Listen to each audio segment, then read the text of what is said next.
భీమవరాన్ని మరింత సుందరీకరణ చేసుకోవాలంటే మంచి పరిపాలన రావాలంటే కూటమి అభ్యర్థుల విజయమే లక్ష్యమని రాజ్యసభ మాజీ సభ్యురాలు టీడీపీ జిల్లా అధ్యక్షురాలు తోటి సీతారామలక్ష్మి అన్నారు. పశ్చిమ గోదావరి జిల్లా భీమవరం ఎడ్వర్డ్ ట్యాంక్ వద్ద జనసేన టీడీపీ బీజేపీ ఉమ్మడి పార్టీ శిబిరాన్ని గురువారం టీడీపీ జిల్లా అధ్యక్షురాలు సీతారామలక్ష్మి మాజీ ఎమ్మెల్యే పులపర్తి రామాంజనేయులు ప్రారంభించారు. ఈ సందర్భంగా ఎంపీ అభ్యర్థి వర్మ, గంటా త్రిమూర్తులు, మధుల రాములు మాట్లాడుతూ జిల్లాలో ఉమ్మడి అభ్యర్థులను గెలిపించుకుందామని, భీమవరంలో అందరికీ కూడా సుపరిచితుడు అంజిబాబు అని, ప్రతి కార్యకర్త కూడా సైనికుల్లా పనిచేయాలని పిలుపునిచ్చారు. జగన్ పాలనతో అంతా కూడా అరాచకమే జరిగిందని, అందరికీ కూడా అనేక విధాలుగా కేసులు పెడుతూ ఇబ్బందులకు గురి చేసిందని, ఇటువంటి సందర్భాల్లో ప్రతి కార్యకర్త సైనికుల్లా నిలబడ్డాలని అన్నారు.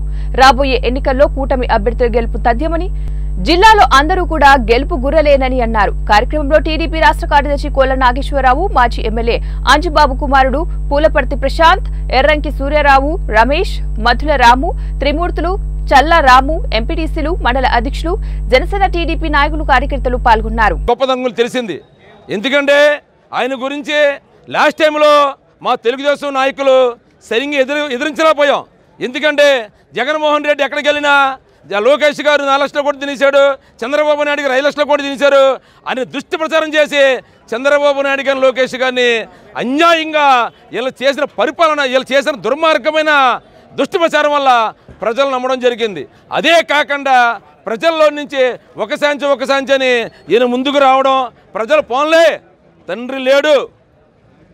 అంజిబాబు గారు ఈ భీమవరం నియోజకవర్గ ప్రజలందరూ కూడా మనశ్శాంతిగా, శాంతియుతంగా ఎవరి వ్యాపారాలలో, ఎవరి పనులలో, ఎవరి జీవన ఉపాధ్యాయులు సాగిస్తూ మనశ్శాంతిగా ఉన్నారు.